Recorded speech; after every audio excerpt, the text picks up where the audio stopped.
કેટલું મમ્મી કટલેરીનું થઈ ગયું? હા બસ જો હવે મોર્નિંગ, જય શ્રી કૃષ્ણ. કેમ છો બધા? મજામાં ને?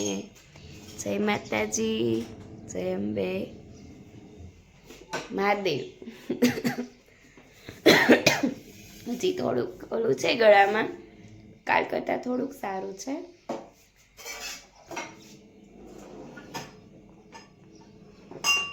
ચા પી લઈએ રાણી જેવી. ટીશુબેન, ચા બની ગઈ? હા શું કરો છો? ભાઈ વાટકામાં મારા વાટકામાં ચા કાઢો. ઓકે, ચા ગાળો છો. હે, પાણી તો વયું ગયું છે, પણ શું કરીએ, કાલ મજા નહોતી એટલે કઈ કપડાની નખાણું નહોતું. આવતું હતું પાણી પણ કોઈ નાખાય ને મેં નખાણાય નહીં.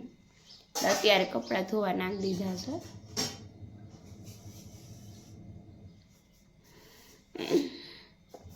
વંશભાઈ કેમ ઊભો રહી ગયો ગ્લાસ પકડીને? હે, પાણી પીવે છે? તો પીવા માંડે જલ્દી જલ્દી.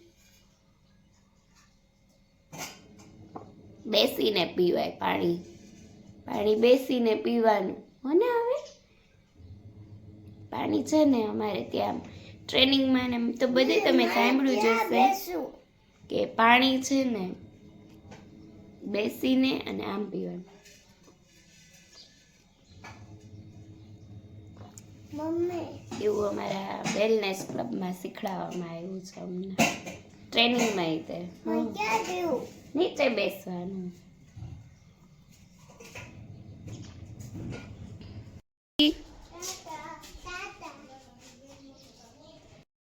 જો નાઈ ધોઈ લીધું છે હવે, અને હું અને અંજુબેન હવે રસોઈની તૈયારી કરી નાખી. અંજુબેન, આમાં તારું મોઢું નથી દેખાતું.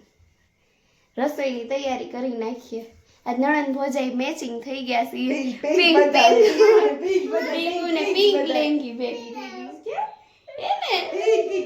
ગઈ. પિંક પિંક થઈ ગયું. ચાલો રસોઈ તૈયારી કરી નાખીએ હવે. બપોરે જમી કારવી બધું કામ પતાવ્યું ત્યાં 2:30 વાગ્યા, કારણ કે નણંદ બા હતા. પછી કુમાર અચાનક આવી ગયા જમાઈ તેડવા ને એમ. પછી બધું રસોઈની હતું એટલે મહેમાન જેવું જ ગણાય. મહેમાન હતા એટલે પછી 2:30 વાગે બધું કામ પત્યું. 2:30 વાગે બધું કામ પતાવીને પછી 3 વાગે જે આપણે કામ હોય મારે મીટિંગની બેઠા. 4:30 મીટિંગ પૂરી થઈ. પછી પાછા ચા પાણીની કઈ રાણી જેવી ચા ની બધું બનાવ્યું બધાને. ત્યાં પાછા થોડાક મહેમાન બેસવા આવ્યા. કામ હોય સાહેબનું, દેવાંગનું બધા હતા. પછી ગયા.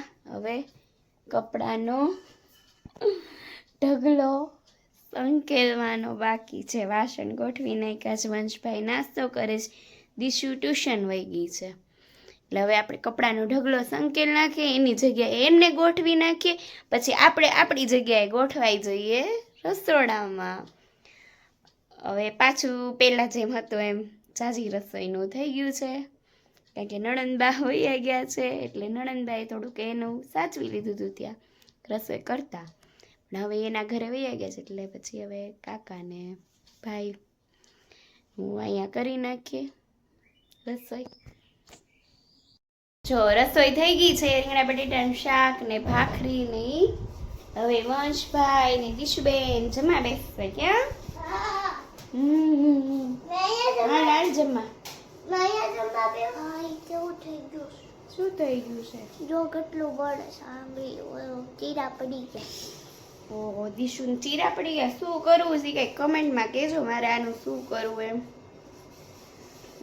વેસલિંગ તો લગાડ્યો, હવે આનું શું કરવું એ દીશુબેન ને કંઈક મને કમેન્ટ કરજો. ક્યાં દીશુ?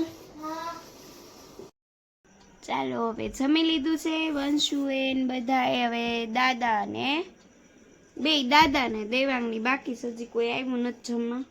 રસોડુંનું કામ પતાવી દીધું છે. અમદાવાદ ગયા હતા, બધા કપડાની ઢગલી છે એ હવે મૂકી દઈએ કબાટમાં, અને કબાટમાંથી પાછી બીજા કપડાં કાઢીએ. કાલે જવાનું છે લગ્નમાં, મેરેજમાં, એટલે એની તૈયારી કરી નાખીએ. સવારે પછી બધું એકહારે વહેલા નથી થતું. અત્યારે કપડાની ચોઈસ કરી મૂકી દેવી પડે. આ પહેરવાનું ના ને તે ને એવું બધું. સવારે સીધું રેડી થવાનું જ રહે. કેટલું મમ્મી કટલેરીનું થઈ ગયું? હા બસ જો હવે આટલું છે. કાલનું બેયનું 2 દિવસ જાવ 2 દિવસનું કરી નાખું ને પછી સવારે બધું એકારે ન થાય એટલા માટે. જો કટલેરીનું કામ તો હજી શરૂ છે. 10 જેવું વાગ્યું છે પણ આ કટલેરીનું કરીને સૂઈ જ જાઉં કટલેરીનું કરીને બધું. એટલે આજનો વ્લોગ એન્ડ કરું છું અહીંયા. આજનો તમને વ્લોગ નહીં ગમ્યો હોય તો લાઈક શેર સબસ્ક્રાઈબ કમેન્ટ જરૂર કરજો મિત્રો.